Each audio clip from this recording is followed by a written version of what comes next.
is a revelation for a young person to realize that there's only so many people who actually are passionate what they do, who really want to develop their trade, their craft, and become really good at it, and share the love with others.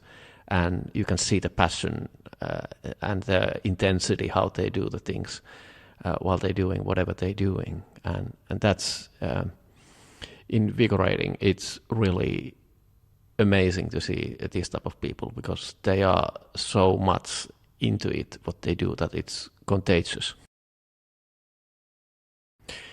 If you have to start to categorize yourself and put yourself into labels and boxes, it usually means that you're also limiting yourself to those things, and they start to affect how you perceive yourself and what you can do and all the jazz what comes with it. So it's actually better not to define things, and that lets you be free to explore and discover the new things and stumble upon those opportunities and possibilities which you didn't even realize in the morning that, hey, I could solve this. And if it's easy to categorize, it usually means that it's already common knowledge, so it's not anymore the competitive advantage, and hence not the leading edge and why they become successful. Imposter syndrome is a badge of honor, because most of the people tend to be most of the time within their comfort zone. So if you feel like that you're not exactly in your comfort zone, it means that you advance in developing and learning something new. Congrats. Nothing has any meaning except the one we give to it. Everything simply is. That's the ultimate subjectivity. The best leaders make others leaders. Airchat is like your ex, but when you just met. If you think you will regret it later not doing something, then it's probably worth doing. Becoming good at something usually takes a long time, so it's a long game. Doing things yourself, practically knowing how to do things, is a pretty good skill. Oftentimes, if not always, better than trusting on other people's opinions or second-hand knowledge. If you observe people while they're in a room, they're sitting or whatever they're doing, or whatever they do, you can see the inner state, like you said. It's very evident. Are they moving? Are the movements involuntary? Are they present? Are they conscious what's happening around them? Are they aware when they're scratching their knee? Are they doing sort of involuntary movements which are unconscious for them? Those who speak by silence do the most. Listening, being present while the other person is speaking and not thinking what to say next or being distracted by some other things, is really powerful.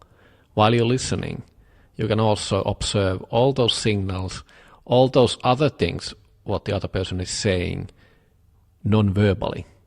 And these are really powerful things when it's your turn to persuade and start speaking and direct the conversation towards what you want to be the outcome. Regular thinking, 1 + 1 is 2.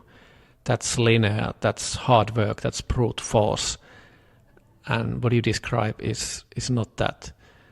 It's creativity, it's basically packages of joy in a sense that it comes ready. It's often just purely there. And only thing you need to do is just describe it, put it down, flatten it. If it's 3D, you flatten it to the words, which are just the strings of letters. And it's not exactly the same format, but that's the best you can do. And that's the difference. The founders who have a touch of success, or at least that's how it feels, they often are really humble. They're always looking for market signals. They're always looking for the benefit the product produces to the end user. They're always looking for the end user experience. They're talking to customers relentlessly. It's continuous, never stopping loop. How do you keep on producing value? And that's the only commitment, basically. You are committed to solve a problem for the customers.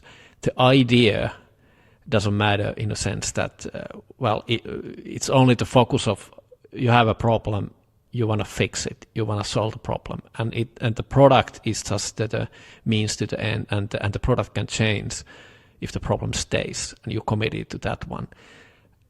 And that's really hard, and you still can fail. And there's I've been doing some episodes where there's been successful founders done everything right, and still everything goes wrong. It's the market, it's the just pure luck, or something which is out of your control, and you still fail. And they are successful founders who have succeeded before. So it's really humbling experience that it's not you, it's not something you have done, and you still can fail, and it's not personal. If you don't know anything about the area and you look like, hey, that looks so simple, and then you just full-heartedly jump in, and then you start to gradually realize that how hard it is. For example, Daniel Ek, the founder of Spotify, just commented in the latest Acquire.fm podcast episode that if he would have known how hard it is to build Spotify, he would not have done it. But now obviously he appreciates the experience, but knowing what he knows now, he wouldn't do it again, or would have not done it, started at all. I think that's one of the things usually that you underestimate the effort it takes. When you have done a lot of work, you have tested a lot of things which are not working, you have iterated, you have pivoted, you have done everything possible in order to find a way which finally works. This may take 5, 10, 15 years before it really works and others start to recognize what you've been doing. You're looking back at the thing, and then should you share, or would you, or do you even consider sharing some of the knowledge and all the things you've been learning during that process? Probably some of it, yes, but most of it you don't. Because it feels so simple and obvious now after all those struggles. That was not in the beginning the case, but now it is. So you don't even oftentimes feel like it's worth the effort, or it feels like an imposter syndrome situation if you start to share the ridiculous things. And it doesn't matter if you share the knowledge, because it's the experience what you gained during the process which is the valuable part. But there's another issue which is often hard to communicate, and that is that how do you tell others what do you know? Because they haven't gone through the journey. They don't know what to look for. They don't understand a thing what you see. They see the outset, but that's not the thing. That's the end result. And if they think that they can actually produce the same thing now just by seeing it, they are so mistaken. But it's really hard often to communicate, and you need to find someone who, if you're selling something along these lines, you need to find someone who already has struggled and realized how hard it is. And that's one of the paradoxes of the situation. I'm not worried about kids at all. Like Daniel mentioned, they're so quick to adapt to things. Even me, I'm not obviously a kid anymore, but just playing around with the AI and all these tools, and it doesn't take many minutes or hours. It's like, okay, why can't you do this, and why we can't do it that way, and oh, why this doesn't work yet, and oh, I have to do all this thing myself. So there's also this demographic thing that a lot of the population, at least in the West, is going to the wrong direction. We don't have new people coming, taking over the old jobs, so we're going to have a shortages of people soon. So the robots and the AI are not coming minute too early to solve that issue as well. The same thing has happened many times in the history. For example, when we were mainly having agricultural societies, and a lot of people were just working on fields, and then they were suddenly kicked out of them and going to the cities. And this is still the situation in China and some other places where a lot of people are looking for even the horrendous working conditions in the factories, but it's still better than what's in the countryside. So this has happened over and over again, and it's not going to stop, and always we've been finding ways. And as long as we have creativity, as long as we have ideas, things we want to create, and there's a demand for whatever we come up with, we will provide the supply for those things, and that's what's creating the value. Value is subjective. It's not about producing things. So in Lex Friedman's Boston Dynamics CEO's interview, he talks about that even now especially in Europe, I think he mentioned it's very difficult to find adequate amount of people to work on logistics. It's just not possible to get the people there, so it's becoming a real issue. So the Boston Dynamics and others robots are going to take over those field work which was done before the tractors and other machines took it over. So the similar thing is now just happening, and I think it's just a really great thing. But obviously the transitory periods are hard for those who are not so fit to adapt to the new cultures and technologies. Often it's not about the thing itself or the results. It's about fame, power, ideology, ignorance, monetary gain. Those are the things which are underneath, and the rest is just means to the end. Detachment doesn't disconnect you from your bodily sensations or feelings, emotions. You acknowledge them and you notice them when they are arising, when they are at their peak, and when they're fading away, the whole process. Usually people notice that they are in the middle of it. They are already angry. They didn't realize when that started to happen or when it's about to happen. It's just when you're at the middle of it. But when you're detached, it's like anything else. You see coming, being there for a while and going. So you can be a smiling Buddha inside, totally calm and relaxed, while you're shouting and looking angry to the rest of the world. And there's no contradiction there. That's the detachment part. We change the world by living in it. Actions speak louder than any words. By setting a practical example, others can mimic it and take inspiration from it, and that's all you have to say. Kickstarting the inspiration, that's usually the heavy lifting. You have to get some inspiration or impetus to start working, and then you can download the package and put it the best shape and form you can when the package is ready. You cannot ship it before it's ready, but you should not start before it's ready. And then you just print it out. Happiness is about expectation management and acceptance. With those two, you should be able to have a consistent level of content. It doesn't mean that you don't have bad feelings or stuff happening to you, but you have a different approach to it, because you can always choose how you take things. You cannot control events, and that's part of the acceptance. And the happiness part comes where you are not expecting certain outcomes, because that puts pressure and you may not get those things. And I think that's part of the secret of happiness. If you need to hack it, if it's dependent on something external, some circumstances which are not in your control, and what is really in your control. We cannot control our health either. We are not masters of even our own bodies. So those two concepts, expectations and acceptance, I think are pretty powerful if you consider them. Another point might be that when you're talking to strangers, it doesn't matter how many they are, and if you consider it like a one-time event, so you may, right or wrong, assume that you never see them again, so you don't care. But here in Airchat, you just keep on bumping to these same people over and over again, so you have different expectations to that.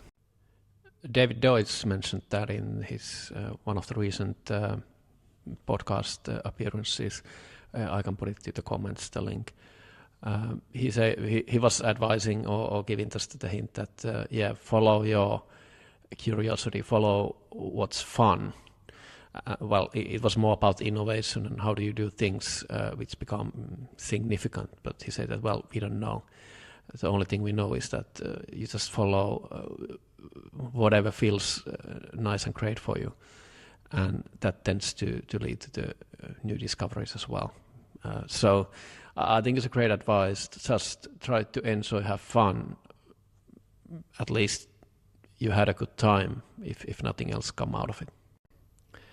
If you check in the engineering, how good is the code, how simple it is, in a sense that everybody else can understand it as well, so there's less bugs and stuff, but also that does it scale, how deep and wide and all the axes they have already considered the issues. So are they looking forward? Do they really understand what we're building? What's going to happen next?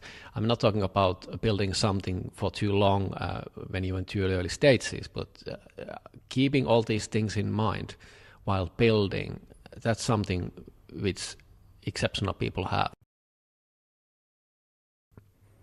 For some people, why is enough. You explain what needs to be done. For others, you need to tell what to do. And the third level is then how to do it. But for the brilliant people, they just come up with all those amazing ideas. So they implicitly already have the why. And they just come up with the new stuff. It's like, hey, I just did this. I've been going the other direction. I've been doing book reviews for over a decade. There's tons of books I've been reviewing over the years in my blog. But nowadays I have skipped all of that more or less. I've been going to the audio format, more to the blogs, tweets, these type of things. Obviously there are some really good books, but they are rare nowadays. I don't know what happened with the COVID, but a lot of the books became, I'm talking only non-fiction, became not really good. So it's only a few ideas and it takes so much time to read it, and it's just better to get it from the source. So I completely have skipped the track of what you have read type of thing and keep it all in your mind and take whatever is there and carry it with you as long as it holds. You cannot solve this within the dualism. So if you're part of it, it's not gonna never end. You have to get outside of it, and that's the detachment. You're purely observing, and you are not part of the action anymore. You are like a third party observing what's happening, but yet doing that within. It is actually so foolhardy that I would even ask that is there anything in the whole universe which is stable? Well, they are only time horizons, but it's just that the whole notion is just basically ridiculous. And this is very evident if you look at the career of Miles Davis and how his music is always so refreshing, always new, and how he actually reinvented himself and also needed to find a new fans or people who listen to him almost every decade. And it was also painful for him if you look. It was not obvious and evident that he will find a new audience and he will still become someone. But I don't think he really cared. He really wanted to discover and do new stuff. The best way to learn something is to try to teach others the same thing. Also, if you're still in your deep learning curve, others tend to help you as well because they don't... Well, they see that you are eager to learn and they probably learn something as well. And, well, you're not exactly in their level yet, so there's no threat there either. There are many layers it is, and they don't need to be contradictory to each other. Meanings we create for ourselves based on our knowledge, context, and experience, and we can share them with others and they can share those. It doesn't mean that it's better or worse. That's what it is. They are just our meanings, our ways of structuring and understanding. Significance or insignificance is a different thing, and that's something you can then, based on the meaning, you can decide yourself. Everybody makes a difference. Supernova makes a big bang, and what we do is significant. So meaning and significance don't need to be opposites or different things in a sense that they're contradicting each other. Our subjective worldview based on the meanings we have created can then guide us to the purpose, which is putting the values and our preferences to the mix. So this gives a sense of purpose, a sense of joy, and it can be actually joy, playfulness, what brings you joy, guiding you to find your purpose and also clarify the meanings in your life. And these can change over time. They don't need to be the same between persons. Also, generationally, there are differences, and all these are interesting things in themselves, but they are just constructs in our mind. Life is about rediscovering what already exists. It's impossible to think your way to detachment. On the internet, it's always good morning. We are always in the beginning of infinity. Good chat.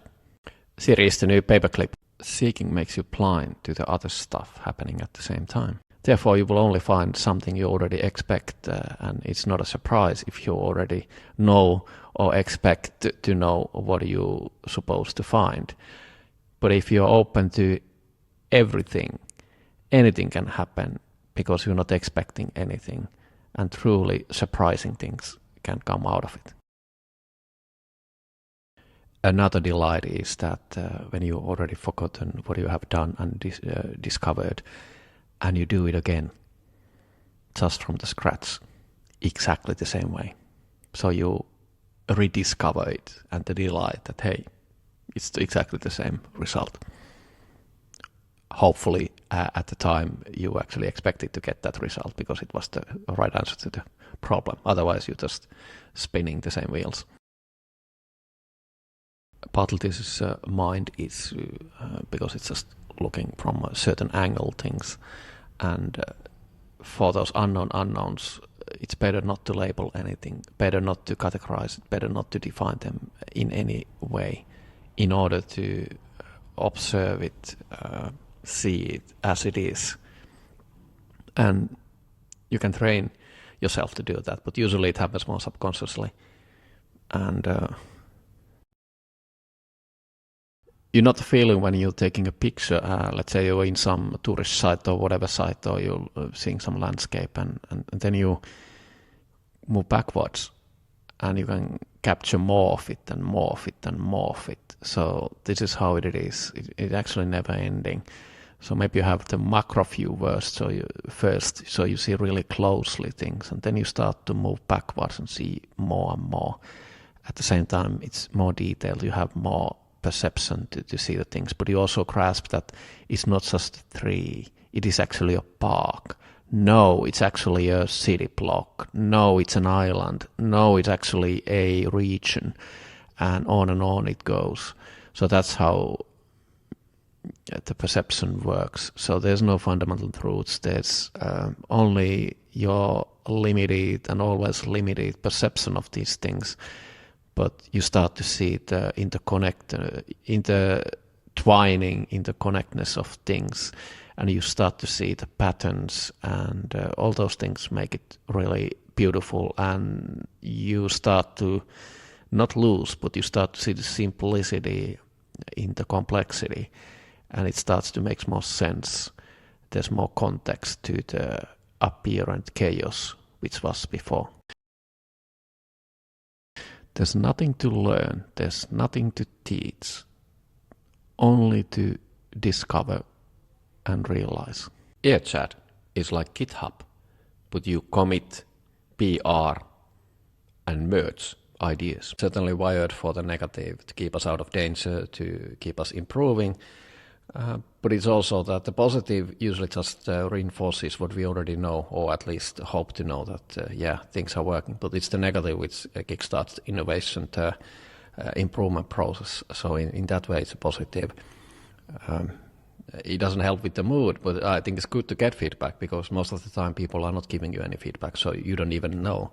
So you are in a blissful ignorance in the sense that, maybe I'm doing good, and people are just skipping. Happiness is living without expectations. Life is a perpetual joy of exploring and living in a continuous state of wonder and awe. The answer is always more love, never less. Only when you listen, you can create. Talk is no substitute for doing. If you know how, why you have to talk? The more you are, the less you need to be. Separate money from politics and you find very little interest on public matters. Enjoy the moment. That's all there is. Complexity is easy. Simplicity requires mastering. Only when you have done enough, you can be. You are what you think, say, and do. Nothing to say, everything to realize. Happiness is a continuous flow of life. Only two things. The ones you think are important and those that are. Rushing can partly be also because you are in the center of attention and it's an uncomfortable spot. So your thoughts are not exactly in the speed of your speak. So that results that filler words it is. Yet I would say that the biggest thing is that you haven't really figured out what you want to say. Your thoughts are not clear, so your speak is in level with that. Have you noticed that when you're doing public speaking, where you are a little bit butterfly in your stomach, and you don't find the words, or you think that you're stumbling something, or it takes ages for you to get something across, or somehow you feel that you didn't actually deliver it properly. And then you watch it afterwards, and you don't notice those things at all. I think that's a part of the psychology as well. We perceive the time going faster than it actually really is. So there's more stuff happening in your mind than what other people notice and what's coming out of your mouth as well. So that's also something to keep in mind. Time is relative, and in this case, it's actually on your side.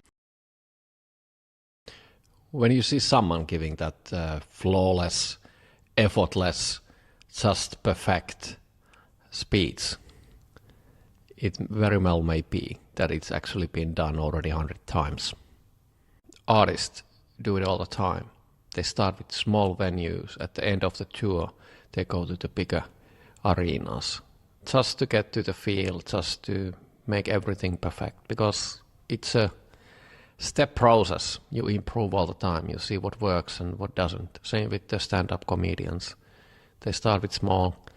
They have some ideas, and then they have the great ideas at the end, and that's where the big crowd is. Life is simple. Thinking is complicated. Skills, knowledge, and experience build the future. The future wealth is in the people. The past is in the tangible assets. If you don't know what to do, meditate. The impossible happens when the possible is ignored. Humbleness is all it takes. One thinks but never knows. Who talks by silence does the most. Unconditional existence without any reciprocity is the true state of happiness. Right off the bat, I would say that intelligence is the capability of solving problems, then depending on how narrow or wide and generic or new the field is, then that puts some kind of a quality on it if you want to put some adjective or label on the level or depth of intelligence. I mean it as a definition, so anything can be a problem, and it can be even for animals. It can go to the most abstract things possible, like what is a universe, what is our existence, or it can be how can I open the door, or it can be how I read the room. Should I speak here? Should I be silent? Am I in the right place? It can go to all the extents, and that's why I divided how I put it.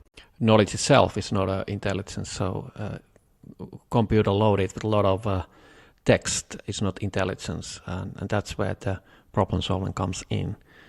You need to be able to solve problems, so the artificial intelligence can solve some problems, but those are the ones it's been given and defined beforehand. And that's the definition why I put it this way. So also you could go to the semantics, but I'm not really interested of semantics too much. So you could also say that the knowledge is just reading a lot of stuff, and wisdom is then to to apply it the proper way. You have the experience to know exactly what to do and why, and practically can do those things. But that's why I prefer the one I gave you earlier.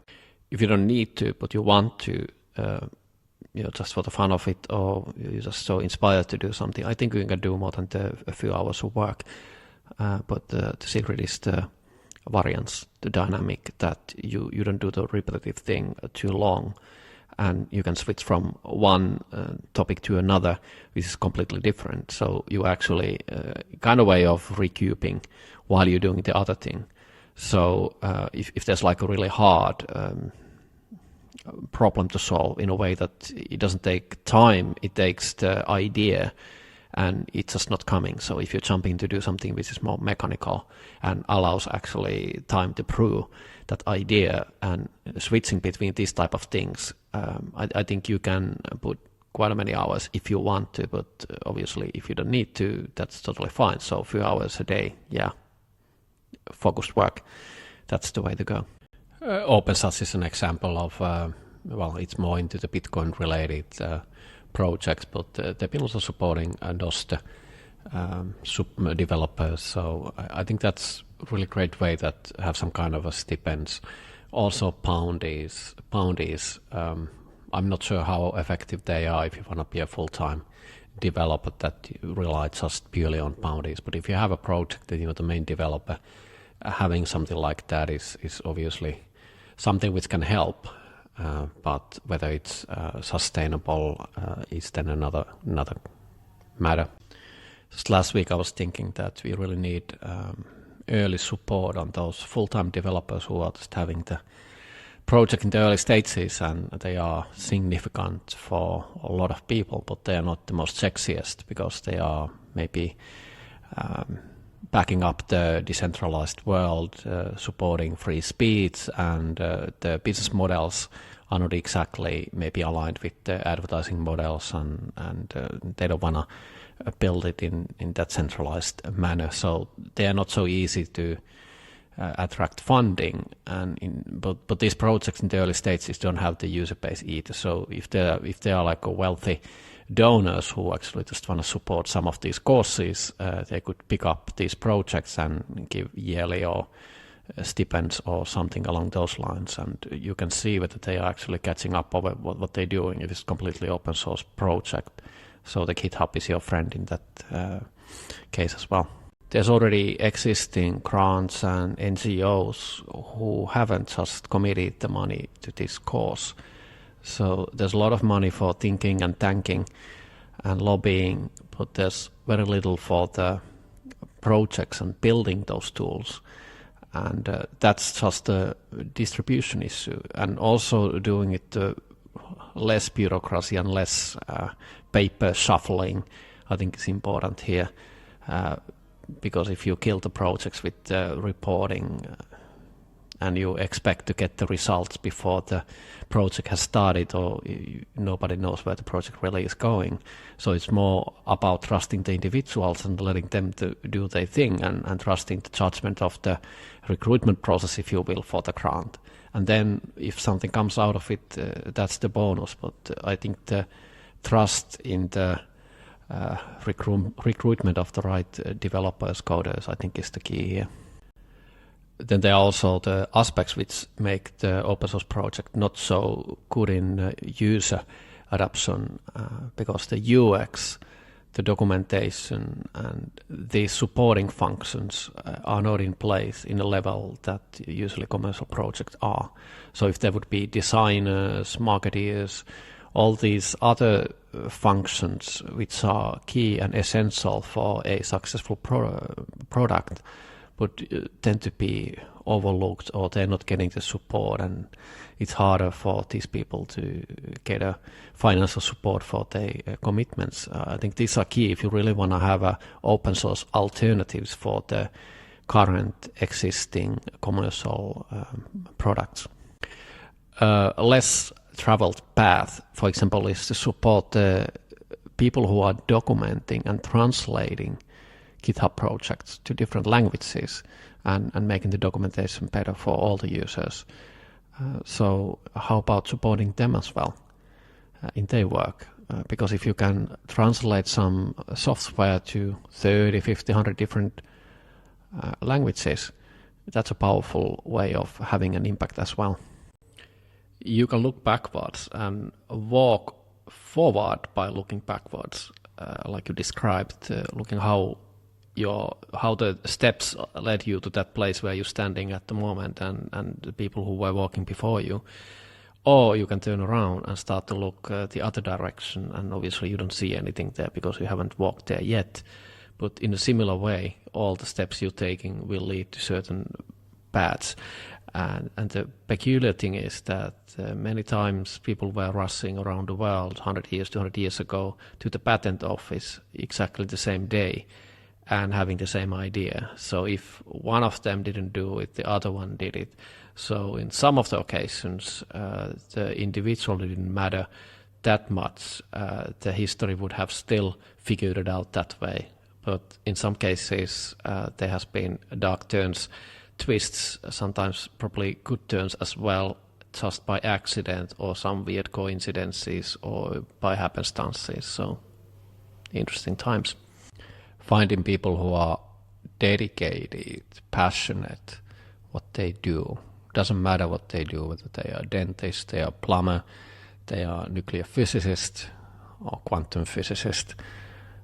It doesn't really matter what you do, but how do you do it, why you do it. And those who are committed to doing the work are different, and there's so few of them around that it's a rare gem to find them. And often you start to converse with someone and you start to go deeper to the topic, and beyond the level of the surface, the beaten path where everything is said and been repeated 1,000 times, you realize that there really isn't anything. The person is not interested or doesn't know anything more.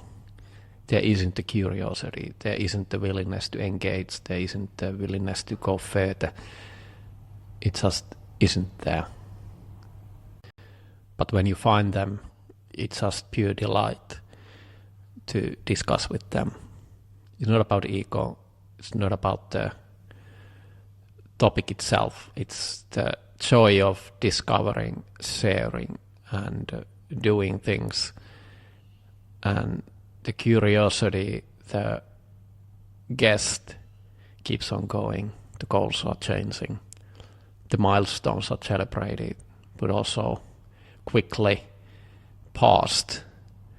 There's no need to pass in the glory of the achievements and the merits, because there's so much to explore, so much new to discover, so much fun to do new things in a new way and do them in a way that hasn't been done before. And discussing with people like that is just a pure joy, because there's never end to the conversations and then topics to discuss. You can always go deeper, you can always find something new to explore, because they have done so much and they never stop. And my podcast was about finding and talking with these people. Oftentimes I found them, some of them I knew them before, but there were some misses as well. But eventually what I figured out that it's really hard to find these people. Many times they're not in the limelight. I interviewed quite a many who never spoken before publicly in a podcast or in any forum like that, maybe in some event, but not really. And when you get them into the spot and you realize that there's so much great stuff coming out of their mouth that it's just amazing what people do, but seldom share. One could ask, is it harder to produce unique content nowadays because there's already a some hundreds of, if not thousands of years of history behind us. So previously, maybe 100 years ago, 150 years ago, it was easy to do TikToks when it was mute, black and white, and Buster Keatons were inventing the art form. But is it still the same thing? And what if we are 150 years in the future, looking back, these primitive tools, and say, oh, it was so easy those days, they didn't have this and that and whatnot. And there was so many undiscovered fields to do stuff. I guess it's always hard. And if you look back each decade, or maybe 2 decades, there's usually a few of these platforms, big companies who are the incumbents, whether it's the Facebooks and Twitters and Googles who come out of the disruption, and then comes the next one. TikTok was maybe the next generation before Google and those guys, but who are the next ones coming in? There's always these who are coming, but it usually takes a few decades, and there's only a few of them. So it's a really tough game, and only a few will win in big time, and the rest will either be bought out or they have some kind of success. So I don't think it's ever getting easier. There's always been a few newspapers, radio stations. That's how it's always been. There were so many car companies in the turn of the 20th century, and then there were only a few. So it's always tough. Most of this has already been said, but nevertheless, is it really love if it's not unconditional? And if it's unconditional love, then you don't have any expectations, you don't have any urge to define it. It's without any definition. So you let it be as it is, without any expectations. And if it's not that type of love, then there's either fear or need. So there's something, what are you lacking? So you are trying to fulfill yourself with that object. So you are objectifying the object of the love. And in this way one can ask, is it genuine love at all? So yes, it's the same word, and there were those 4 definitions, but it's only the 4th one, the real definition of love, and the rest is something else in disguise. Yes, most of it is ignorance, which is a really nice word, which is a lack of perception, lack of way to observe it more fully and understand and see beyond it. And if you see it that way, that there's no polarity anymore, then usually the whole thing disappears like your fear, and you stop chasing the tail of the snake, or the same metaphor. So the endless back and forth disappears, and you can become at rest in that sense. And that comes even from the physics. There's no absolute any point in our time and space, and the similar way that it's only relative, everything is just relative, subjective, and there's only subjective experiences based on our subjective experiences and our definitions of everything, which are also subjective and unique in that sense. So we have just a very limited grips and ways to see the world, but it's enough that we think that we can communicate, and we are in some kind of understanding, which is not really much what's happening. Threads is good for commercial use. It's good for those who are using the advertising model, so consumer brands, but also news agencies, media outlets putting out their news pieces. Social media managers for brands are already using Instagram, so Threads is the new IT. And this is where, if you look, they're not so comfortable in Twitter, many of the brands. Some of them are, obviously, but most of them are not. And Mastodon is not really a place for brands. So there isn't really any other place to go. But now they have more text. They can express themselves better. So I would say that Meta becomes, Threads becomes the commercial space, the middle ground. It's also probably the new Facebook. If you went in the early days of Facebook to talk and chat, and it was a friendly, easy threshold place to express your ideas, this is now the opportunity for these people who don't like or don't know what Twitter is, or just are not there or are not good at that. But they want to do something more than just put up pretty pictures, which was not their thing. So this is the new Facebook for those people. So I think there's a place for these type of people, and it's probably quite a large amount of people. Politics is the friction of change.